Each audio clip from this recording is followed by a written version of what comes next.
is Marcia Uithoven, for those of you who don't recognize me. I'm the director of Congregation Vitality. And if you have an hour or two sometime this week, we can talk about what that really means. We'll figure that out together. Heike is at a conference in Sacramento, and so I am blessed to be able to be with you here this morning. We are in the season of Lent, and during this season we are following the book of Luke as it tells the ministry of Jesus. Luke was a doctor, and so his perspective was different than the other writers of the Gospels. He has a little more detail. He looks a little more into the personality of people and shares that with us in such ways that we can relate to the individuals. Luke is also known as the book of parables. Now, I say I learned this when I was 5, but anyway, when I was younger in Sunday school, I learned that parables were a method that Jesus used for teaching us lessons. And it was his way of teaching us what his priorities were in such a way that we could understand them in story form so we could remember it easier, but also the underlying truths that we could realize what we really are to learn. And if you think about it, we do learn well with stories. We do learn well with stories. Today's lesson comes from Luke chapter 15. This chapter has been called the Lost, the chapter on the lost. There are 3 parables in this chapter: the lost sheep, the lost coin, and the lost son. Now, the lost sheep is kind of understandable if anybody has had any experience with sheep. They go their own way, they follow wherever, and they don't pay attention to where they are, so they get lost. So a sheep is accidentally lost. The lost coin is an inanimate object.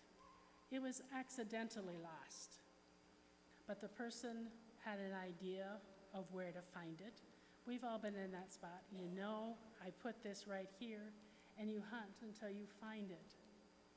And then there's the lost son. The lost son was lost deliberately and willfully by actions and choices that he made.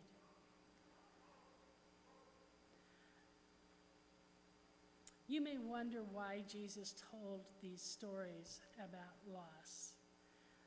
The first couple verses of chapter 15 tell us that now all the tax collectors and sinners were coming near to listen to him, meaning Jesus. And the Pharisees and the scribes were grumbling. And so he told them this parable.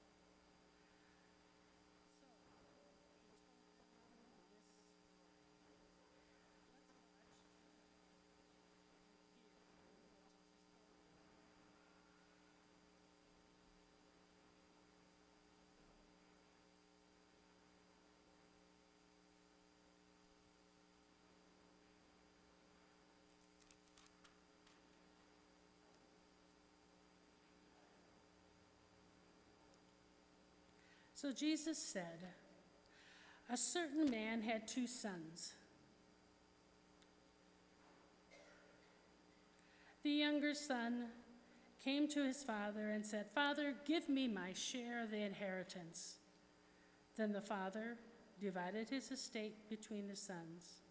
And soon afterward, the younger son gathered everything he had and took a trip to a land far away. And there he wasted everything he had. He wasted his wealth through extravagant living. When he had used up his resources, a severe food shortage arose in that country, and he began to be in need.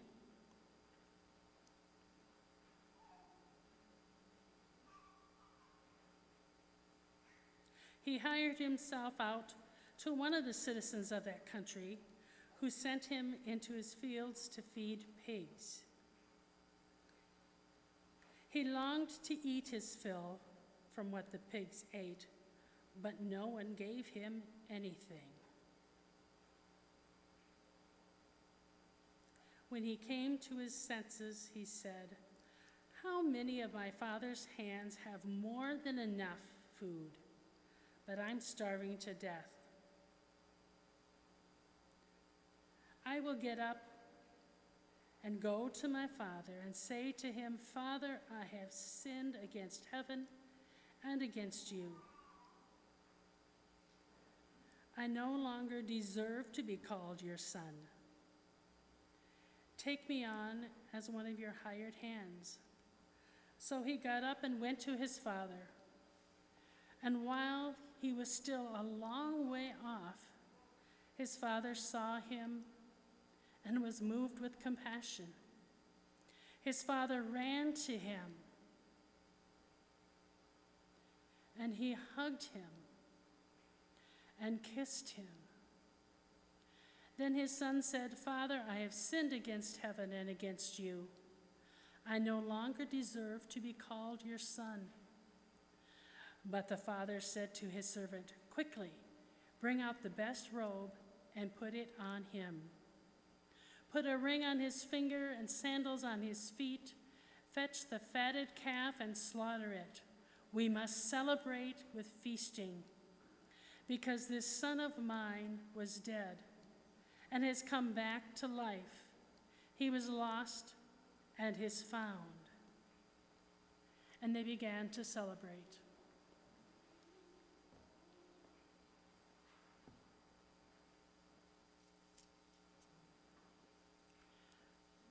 The familiar story of the family, a father and two sons.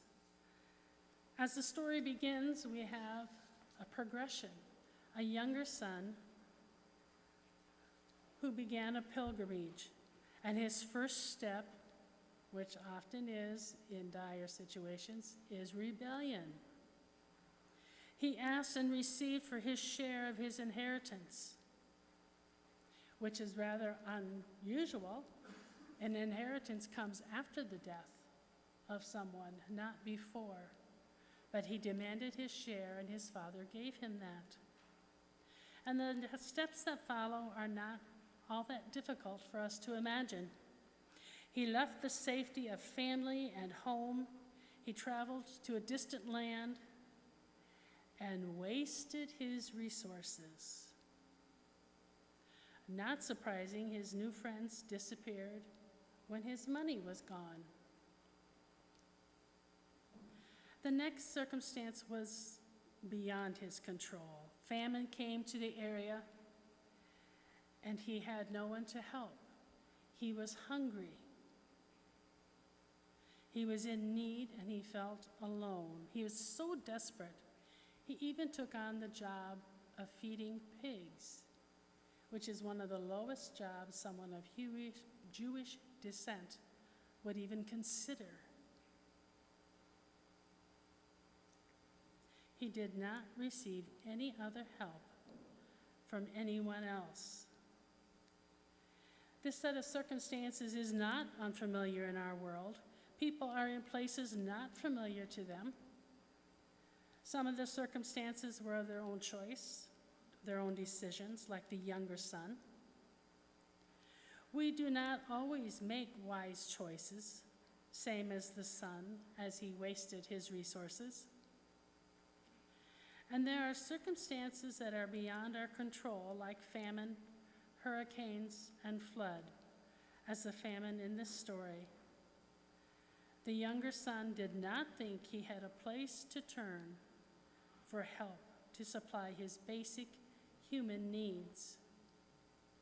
Verse 17 tells us, when he came to his senses, in other words, when he reached the end of his rope, he remembered how good he had had it. He was hoping to be accepted maybe as a hired hand. He had reached out in desperation in his thoughts, desperate for relief. He had reached rock bottom. After all, he was feeding pigs. He had reached the stage of repentance. And in his thoughts, he formed the words, "Father, I have sinned against heaven and I've sinned against you. I am no longer worthy to be called your son. He was willing to be a hired hand. Remember that Jesus taught these parables to illustrate his priorities. The lesson about the lost emphasizes the importance of seeking to save the lost. The scribes and Pharisees were grumbling about the time Jesus spent with tax collectors and sinners. The three stories detailed the importance of helping those in needs. There is human help available all around us. Today was UMCOR Sunday. Today reminds us of the importance of our responses to human needs in the case of natural and sometimes unnatural events and circumstances. We can follow Christ's example of offering mercy and grace to others on a human level. In addition to UMCOR, this summer our youth and young adults in our church community will have an opportunity to participate in mission work. These are only two examples of opportunities to offer grace to others through humanitarian efforts. It is not perfect grace, but human grace. And that is what we can learn from Jesus' message, the importance of sharing grace. There are ways we can alleviate suffering around us, often caused by unforeseen circumstances. This is grace given on our level.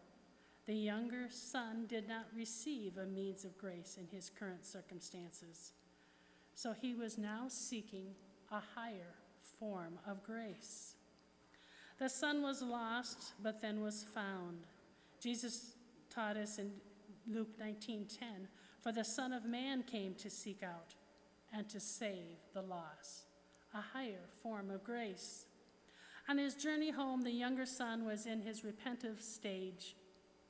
He was probably again rehearsing those words that he would say to his father over and over again to get the right words, to make it sound exactly how he wanted it to be, to express his feelings in such a way that his father understood him. "Father, I have sinned against heaven and against you." So let us again see what was happening on his approach home.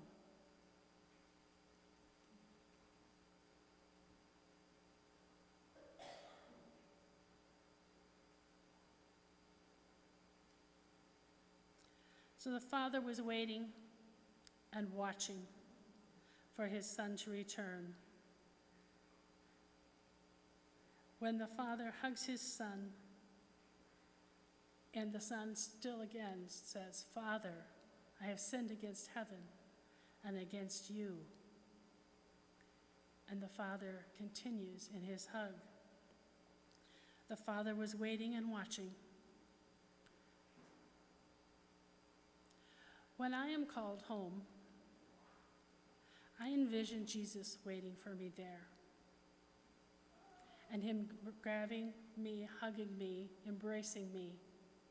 And I can hear him whisper in my ear, "This is my Father's house, and it has many rooms.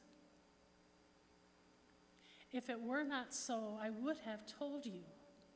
I came here to prepare a place for you, that where I am, you will always be. Welcome home." And that's God's grace.